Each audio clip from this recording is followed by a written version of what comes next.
How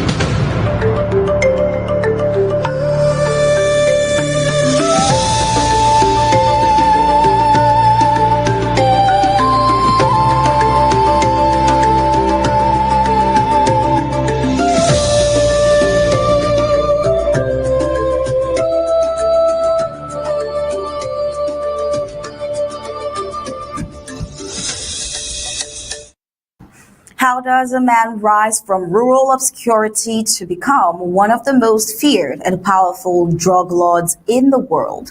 And when such a figure finally falls, does it signal the end of an empire or merely the beginning of another, perhaps even more violent chapter? For years, Nemesio Oseguera Cervantes, widely known as El Mencho, stood at the center of Mexico's brutal drug war. As leader of the Jalisco New Generation cartel, he built a criminal network that expanded with alarming speed, challenging rivals and confronting the Mexican state with unprecedented force. Authorities accused his organization of trafficking vast quantities of narcotics across borders, fueling violence that reshaped communities and strained relations between Mexico and the United States. He survived manhunts, evaded capture, and became one of the most wanted men in the world, until now. A joint security operation backed by the United States intelligence reported ended his life, triggering a wave of retaliation and unrest across parts of Mexico. But what does his death truly mean? Is this a decisive turning point in the fight against organized crime, or a moment that could ignite fresh instability within an already volatile landscape? Well, tonight we begin with the dramatic operation that brought down one of the most powerful cartel leaders of our time, and the consequences now unfolding. Welcome to the Flash News. I am Star Smart. Let's begin.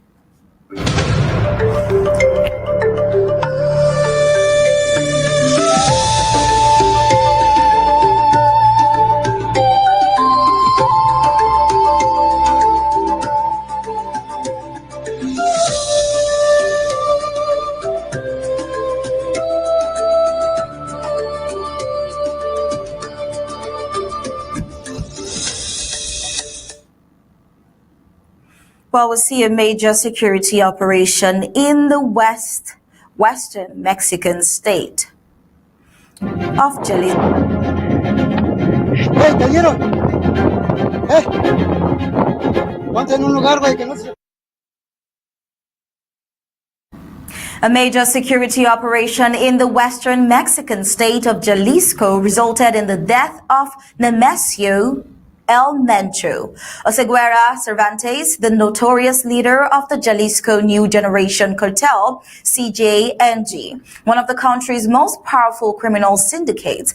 Mexican military and National Guard forces, acting on intelligence shared by the United States agencies, engaged cartel fighters in Tapalpa and killed El Mencho and several of his associates. The killing, hailed by Mexican and the United States officials as a major blow against transnational organized crime, immediately sparked widespread retaliation by these cartel members.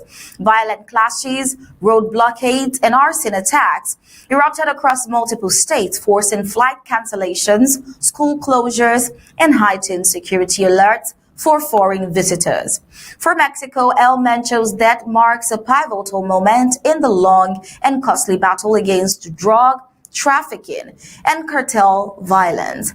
But analysts warn that his loss could trigger power struggles within the CJNG and potentially increase short-term violence even as long-term impacts unfold.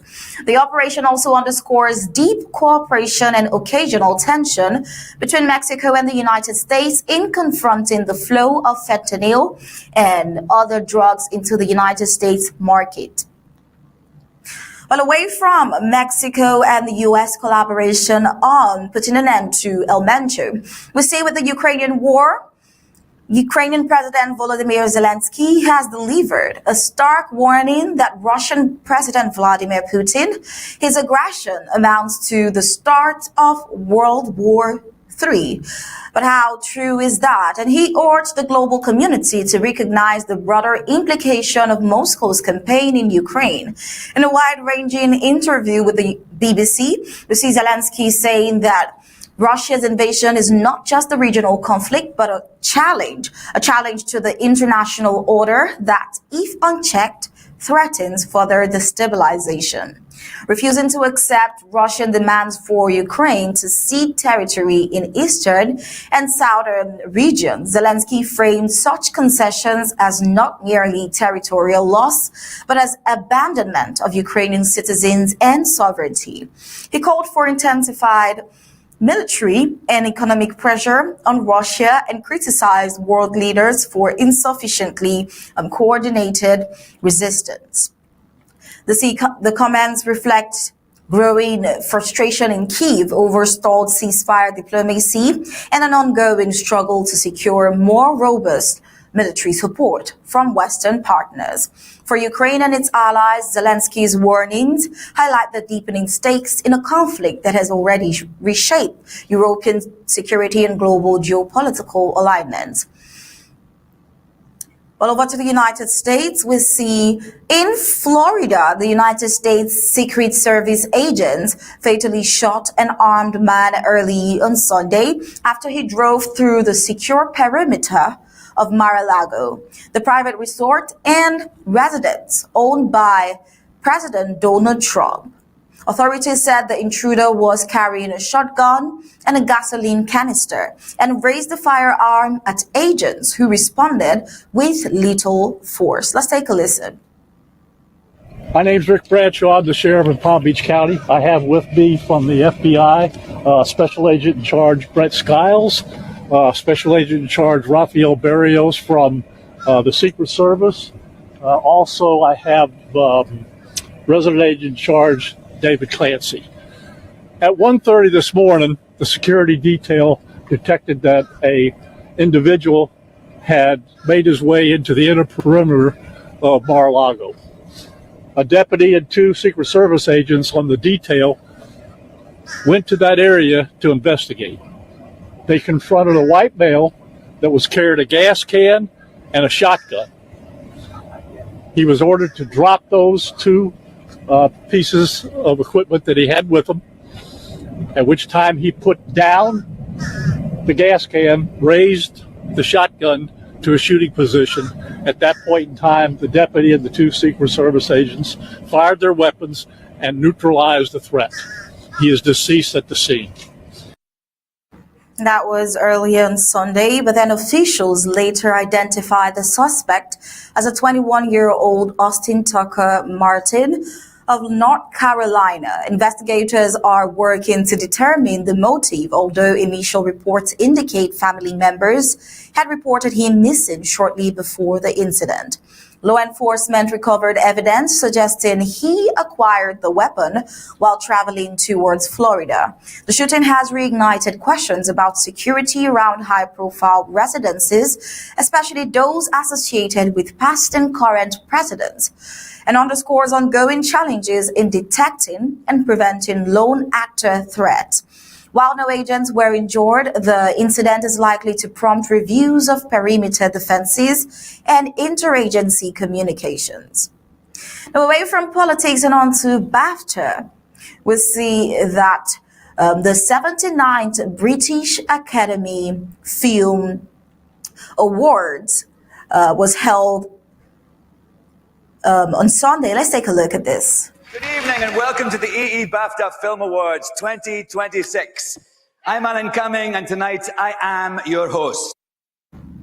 BAFTA, British Academy Film Awards, held in London with a blend of glamour, celebration and landmark achievements for international cinema.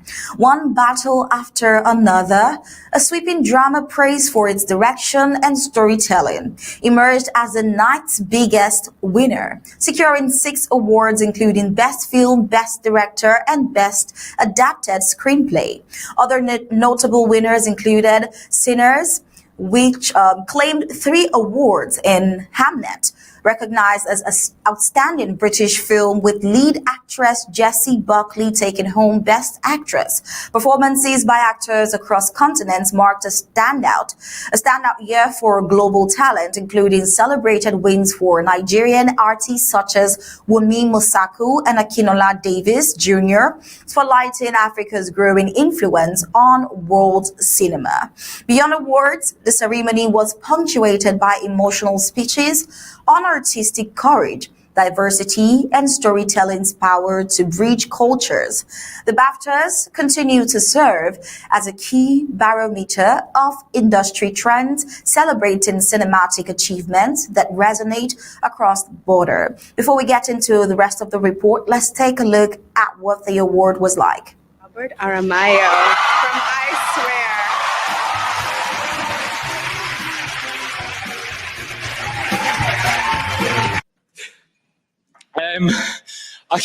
I absolutely can't believe this. I can't believe that I'm looking at people like you and I'm in the same category of you. Never mind that I'm stood here. Wunmi Mosaku.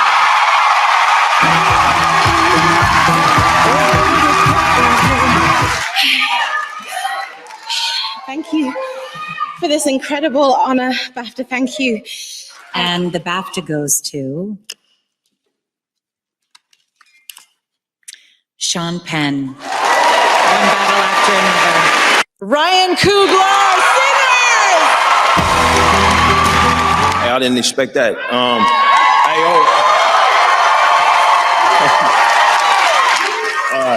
Sentimental value. It's the first time a Norwegian film wins some BAFTA. So Amazing we see there, but now on to the reports. From the International Criminal Court, we see in The Hague, the International Criminal Court, it has begun a decisive confirmation of charges, hearing to determine whether former Philippine President Rodrigo Duterte will stand trial for alleged crimes against humanity linked to his controversial anti-drug campaign. Prosecutors have presented 3 counts of crimes against humanity, specifically murder. The first count relates to alleged involvement in 19 killings between 2013 and 2016 when Duterte was serving as mayor of Davao City. The second count focuses on 14 murders of individuals described as high-value targets during the early phase of his presidency between 2016 and 2017. The third count concerns 43 deaths during nationwide anti-drug operations, commonly referred to as barangay clearance operations, carried out between 2016 and 2018. Well, here are the counts read to him in court. Let's take a listen. Within the framework of the Common Plan, Mr. Duterte made essential contributions to the crimes in counts 1 to 3 by A. Designing and disseminating the police to neutralize alleged criminals, both in his role as a mayor of the Davao City and also during his presidential campaign and as a president, including by endorsing the anti-illegal drugs campaign Double Barrel. B. Establishing and overseeing the DDS. C. Instructing and authorizing violent acts, including murder, to be committed against alleged criminals, including alleged drug dealers and users. D. Providing personnel and other necessary logistic resources, such as weapons, including those to be used in the execution of the crimes. E. Appointing key personnel to positions which were crucial to the execution of the crimes. F. Offering financial incentives and promotions to police officers and hitmen to kill alleged criminals. G. Creating and maintaining a system in which perpetrators knew they would be protected, including through promises of immunity and shielding perpetrators from investigation and prosecutions. H. Making public statements authorizing, condoning, and encouraging killings of alleged criminals, both as a mayor of the Davao City and as a president of the Philippines. I, authorizing state actors to take part in the anti-drugs campaign and temporarily revoking such authorization, including to placate public outcry. Altogether, these charges reference at least 76 alleged killings. However, human rights organizations estimate that the total number of deaths during the broader anti-drug crackdown may run into the thousands, a claim that has fueled years of domestic and international controversy. The 80-year-old former president was not present in court after judges granted a defense request to waive his appearance, despite ruling he was medically fit to participate. Now, over the course of 4 days, judges will assess whether prosecutors have presented sufficient evidence for the case to proceed to a full trial. The outcome will carry profound implications not only for Duterte personally, but for the future of international justice and the principle that even former heads of state can be held accountable before a global court. Well, of course, the critics consider that the proceedings raise complex questions about sovereignty, legal reach, and political implications. But it is at this juncture we'll call the Flash News today to a close. Do stay tuned for our Undaunted news at 8 p.m. Amba time. For now, thank you for joining us on today's Flash News.